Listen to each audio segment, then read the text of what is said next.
them. Unfortunately, these particular bridge constructions don't lend themselves to keeping one side of the bridge open and taking the other side away. The structure of the bridge just doesn't facilitate that type of reconstruction. So we did have to close the road, and we chose to close the road and do both bridges. Both bridges, the one near the Overlook Golf and the other one by the drive-in, while the road is closed, because we don't want to have to close this road again. The bridges should last another 50 to 75 years after we do them. So we're pretty comfortable with, this will be hopefully the last time that we have to deal with that. How long have those been in there? Those bridges were built in 1971, 72. Oh, really? Yep. So they've been 40 years. Just sort of as an aside, the beam structures on those particular bridges at the time they were built in 1971, roughly 72, that was a very state-of-the-art bridge technology at the time. They were called pre-stressed, precast concrete beams. And that technology was in its infancy in the late 60s and early 70s. And those beams, although they were cutting edge and they were sort of state-of-the-art at the time, they didn't have a lot of the technology that we have now, and as a result, we would expect from a new bridge to get 50 to 75 years out of it. Unfortunately, these bridges are in their they're close to 45 years old, so they're close to the 50-year life expectancy. We would have hoped for a little more, but there were some flaws in the way the bridge beams were designed back in the day, and some limitations with the material technology. And we're seeing those same issues on a lot of the bridges of that genre with that technology. So this isn't really uncommon for us.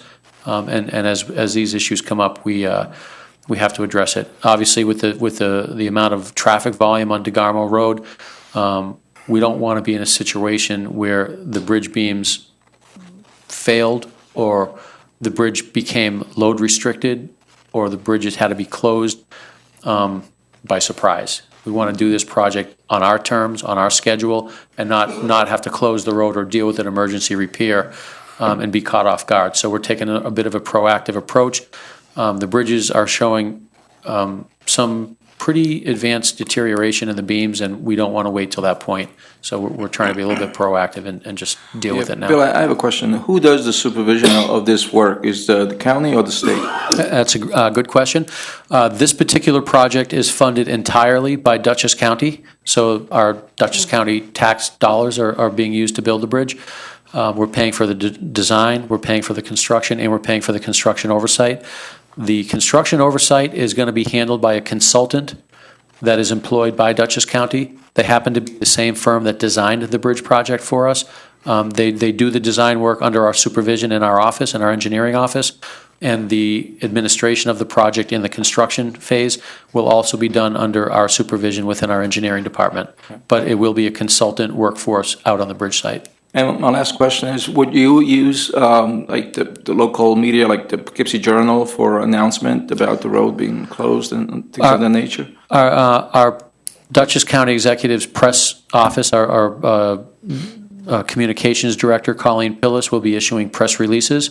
In addition to the press releases, and I don't know if the newspaper always picks up those press releases, but I will ask her if they do, and if she could kind of try to get that out into the newspaper. But we're also sending out we're sending out mail, regular U.S. mail notifications to all of the properties in the corridor that's affected by the bridge. Granted, there are a lot of people who use those roads, use that road that don't live in the area, that use it as a commuter route. And that's why we're putting out the VMS signs to get their attention. But we are telling everybody, all the residents in town, in both LaGrange and Poughkeepsie, because the town line is obviously the creek.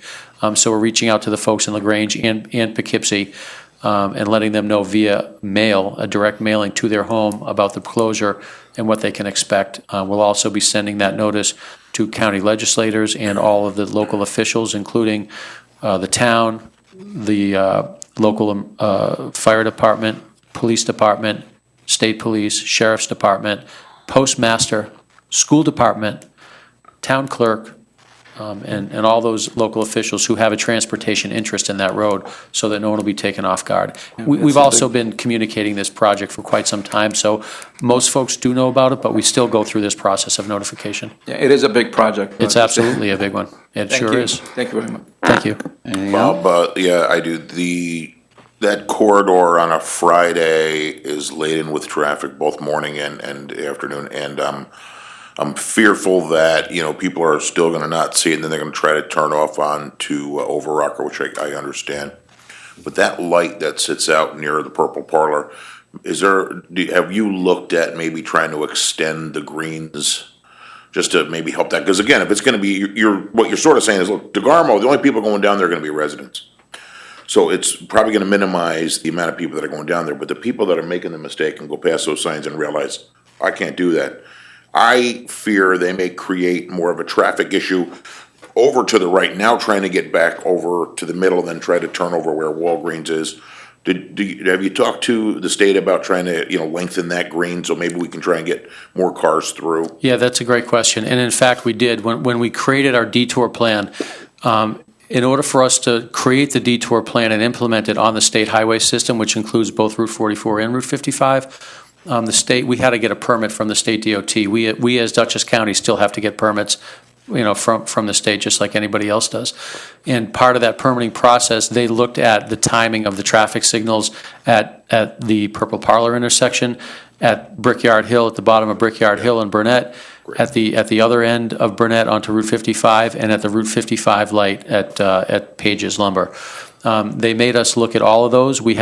Our consultant had to produce a traffic signal volume analysis for those lights, and the DOT, as part of our permit process, the DOT is adjusting the traffic signal timing wherever they felt was appropriate to get the traffic through their road system. They're going to reprogram the traffic signal timing based on what they feel the appropriate timing changes are. For instance, coming down Brickyard Hill to make the left onto Burnett, everybody who would normally go down DeGarmo is now going to make that turn, essentially. And so that they're increasing the green time phase for that left turn movement. And whatever tweaks that they needed to make on their traffic signal system, they're going to reprogram. But yeah, that was part of the whole permit process with DOT. That left turn that you're referring to, if I remember correctly, that was always weight laden. So if they sensed that a car was on there, you'd get the green turn and you could go through that. But it's a short stack. And if that's turning green, and I've had it now happen, where there'll be a few cars sitting there, and I'm sitting in that one lane, it'll turn green for them. And then as that'll clear itself out, then the green pops. So do you think maybe that they could say, when that green is green, it'll also have a left turn, obviously for a certain amount of time until the other line of traffic comes. Do you understand my point to that? That's another fear that I have, that it's going to create. Yep, that's one of the definite changes that they told us they have to do because of the short stack lane. That's exactly right. They recognize the short stack lane, and they're providing a lot more green time at that left turn because of that very issue. Yeah. Now, and another problem that I'm fearing is if you're coming from Pleasant Valley Inn, you pass Purple Parlor, you recognize that DeGarmo's closed. Most people are going to try and take that left there to Overrocker. When that happens, that's a big problem of the traffic jam because, you'll get a couple cars and then someone's going to be nice enough to let somebody in, but that breaks the pattern for the green light. And I know it might be an inconvenience to some of the residents on Overrocker, but I don't even know if I should say this, but do we block that off and have them make their left turns for DeGarmo further up on the overlook? Well, the detour is gonna be Burnett. I'm afraid people are gonna still cut. know. I see it now. Somebody They cut knows- through. They can do it, Yeah, I almost feel like we should block that. And that triangle that sits over here that's abandoned? I almost feel like if they entered that way to go onto Overrocker. Well, they don't need to go on Overrocker at all if they wanna get residents. And people that are gonna be cutting through. I Yeah, know, I right. wish we could say that it's not gonna happen, but it is, and I'm gonna contact the town of Well, Poughkeepsie maybe because I we- think we need to monitor that. Maybe during the construction, there's a sign at the 44 Overrocker that says local traffic only. Yeah, Try to exactly, eliminate yeah. people using that as a cut through, because we don't need a lot of traffic on Overrocker, it's got enough already. Yeah, you're not kidding. All those people can continue down 44, go over Burnett and out Yeah, folks, 55. as you rightfully point out, folks will find a way. They'll find the sneaky way through. That's what they do. we didn't take the initiative to close that road because there are a lot of other implications by closing that road in terms of fire and police response. So we're reluctant to close those kinds of roads just because we don't want people cutting through. I think you're right. I think you hit the nail on the head. If that cut-through traffic becomes a problem, I am fairly confident that your residents aren't that shy, and they will probably call you, and they'll get. Is that your ward? my ward, Yeah. yeah. So they'll I'm sure they'll get right to you if they feel like there's too much traffic and a lot of cut-through. But again, we don't like to close the roads for the emergency response issue. If you feel and you're getting that reaction that there's way too much cut-through traffic, certainly I work with Mark Pfeiffer regularly. Certainly, if you reach out to Mark or if you reach out to myself, I'll get with Mark or Mark can get with me. And if there's something we can do less than closing the road down, putting up another sign, or something we can do that it discourages that use. Yeah. I don't know that you're going to prevent it. Typically, you don't prevent it, but you can discourage it to a certain degree. But we'll certainly, if that issue starts to play out, we're here. We'll see it. Mark's next door to us. We work together very well, so we can address that without a lot of fanfare. What I think would be easier, if you're coming in from Pleasant Valley, just make it a no left turn at there. This way, emergency vehicles can still get in, and just no left turn. You are getting the cars to go where you want them to go. I would rather have them go. I would rather have them go all the way down and turn on Burnett Boulevard and come up. Yeah, well, way that versus tying up traffic by Adams, because that's right, always and that's busy what the anyway. detour. That's what the posted detour will be. And we can talk to Mark about doing that no left turn. If you do the no left turn between the hours of and the hours of. That would probably We've done be the that at easiest other. way. 6 or We've something. done that at other places. I can tell you, typically those signs are ignored, and then you have an enforcement issue where people are ignoring a regulatory sign, and then there's no police enforcement, and we would want to probably communicate with the police department about that just to see if they're willing to even enforce it, because once if you're in line and you see somebody doing that turn illegally, and nothing happens, well, then you're going to do the same thing. And then the sign sort of becomes a moot issue. But suffice to say, there are things we can do to discourage, and basically it's signage at that point, and we can certainly explore that with Mark. We'll work with Mark to figure out what the best alternative is there if that situation starts to kind of get out of control. And just my final thing here, I'm gonna talk to the chief about trying to implement a little more steady patrol on that road over Rocker, obviously, because I know there's gonna be a lot of people speeding. Is there anything that the county can do to help us, maybe stipend some overtime, or ask for Dutchess County Sheriff's even to come up and help, alleviate some of the load from the town? We can raise that issue with the sheriff's department. We can't compel them to add a patrol. We can only advise them that there may be an issue and they may want to reach out. Certainly, if you communicate with your police chief, they obviously have a very strong relationship with the town. With the sheriff's department. And I'm sure that if it became an issue where they needed some additional resources, the town and the sheriff's department would work that out. We, as the public works department, like I said, we can advise and request, but basically it's up to the sheriff. Really, we don't compel them, or we don't have the ability to sort of bring them to bear as we need to. Thank you. But certainly we can raise the issue with them. Yeah, I would That's easy appreciate enough to it. do. Yeah, I think we should. Anything else on DeGarmo? Bob, when we spoke last, you had also brought up the Bridge New Hamburg, and I know there's some issues you were dealing with. Do you have anything, Yeah, any I do. updates there? I do, and the DeGarmo Road Bridge, our goal was to go out to bid with the project this spring, which we did. We had a very set budget limit. The Dutchess County Legislature appropriated a finite sum of money for that bridge project. We thought it was adequate. We had a consultant, Majeski and Masters, locally, a very well-renowned bridge firm. They did the design work for us, and the design is a good design, and the estimate they gave us was a good estimate.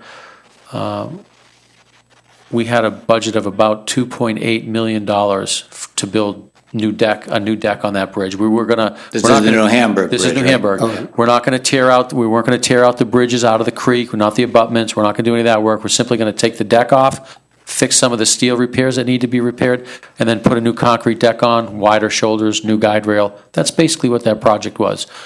Our budget, our estimate for construction based on our design drawings was within our budget.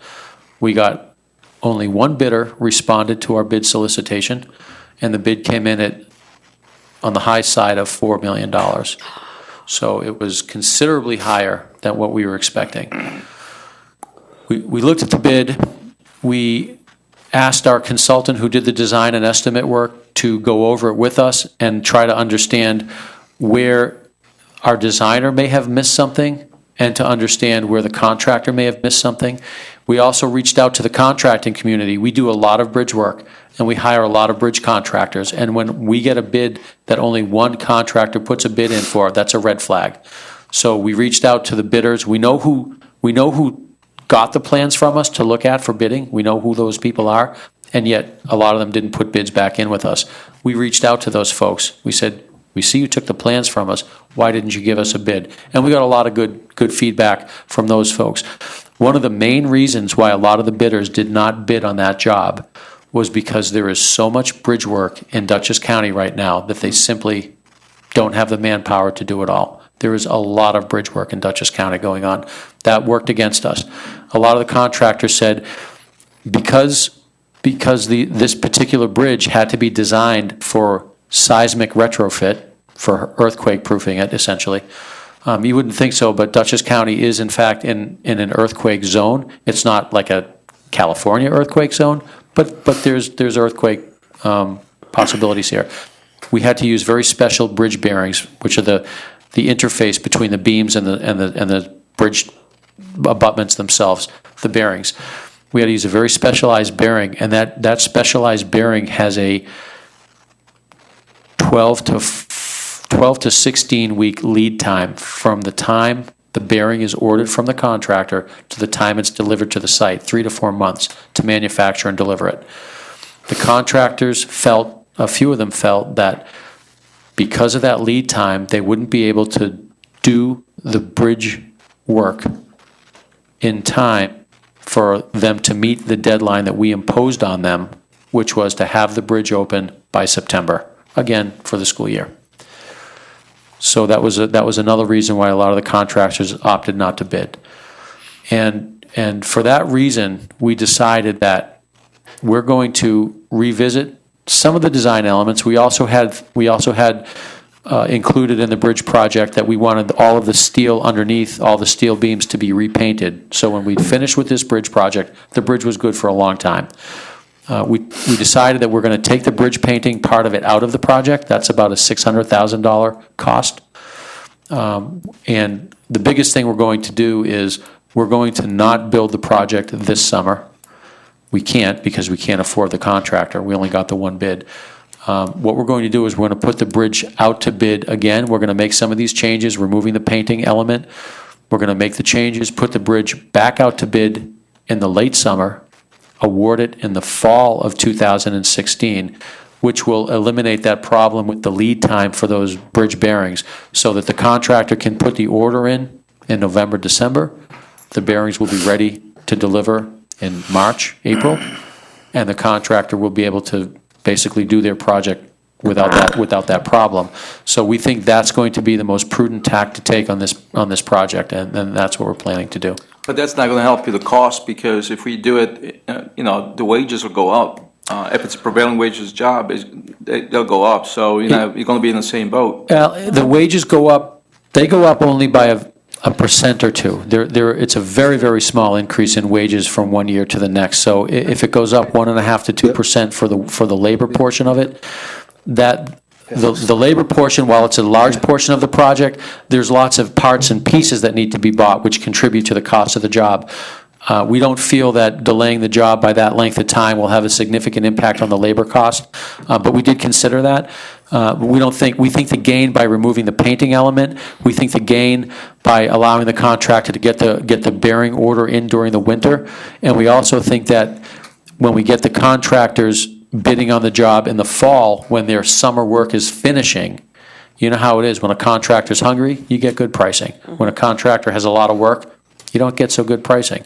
So we think that if we bid this job at the end of this construction season, when the contractors don't have a full season lined up in front of them for next year, we're going to get much more competitive pricing. We're going to get a lot more interest and participation.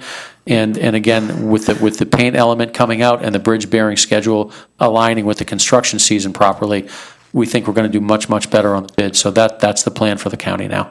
Bob, would the painting be picked up by the county, or are they just going to leave it out altogether? No, we're gonna do the bridge work as we talked about without the painting, and we have a bridge painting program where we paint every other year. We try to paint 6 to 8 to 9 bridges.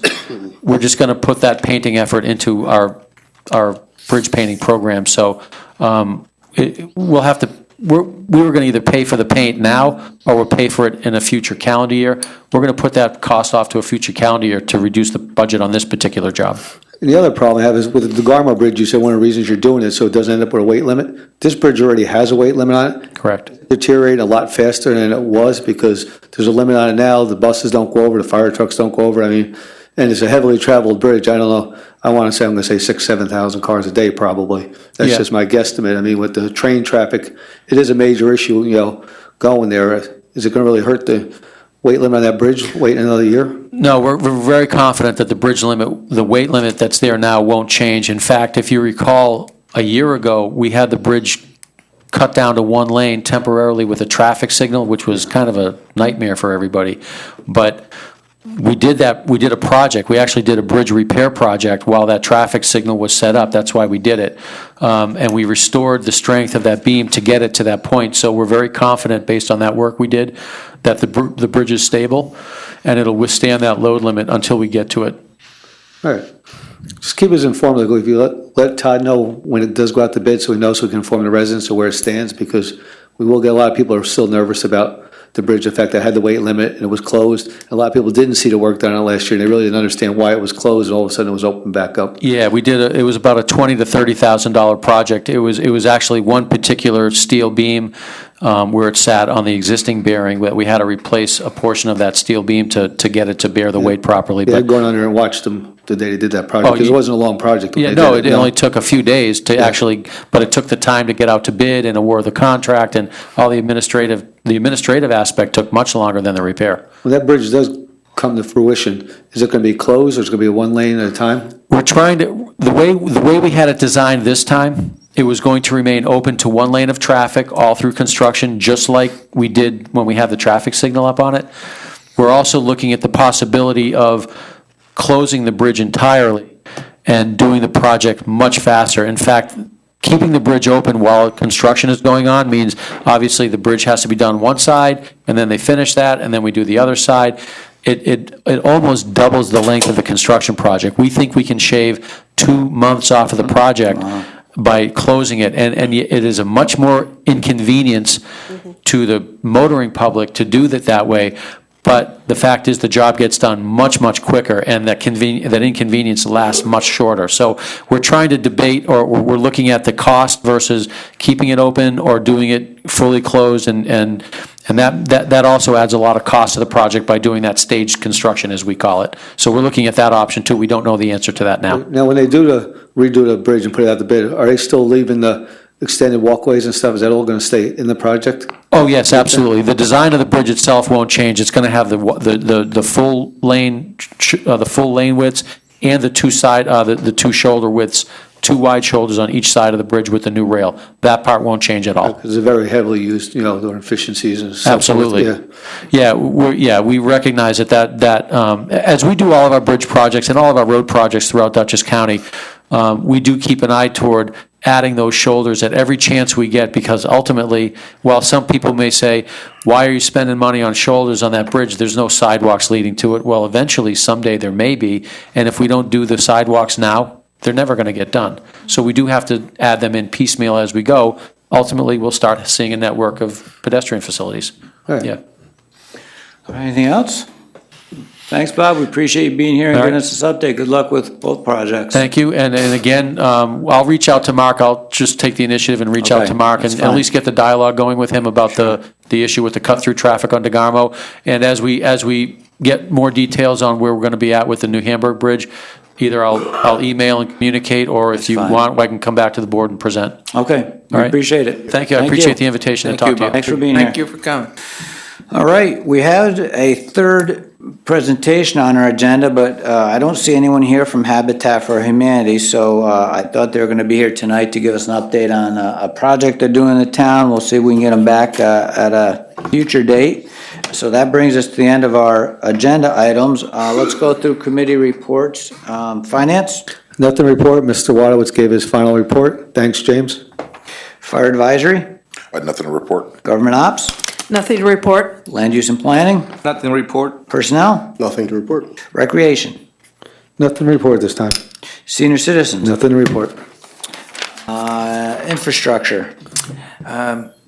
We did have a little short meeting.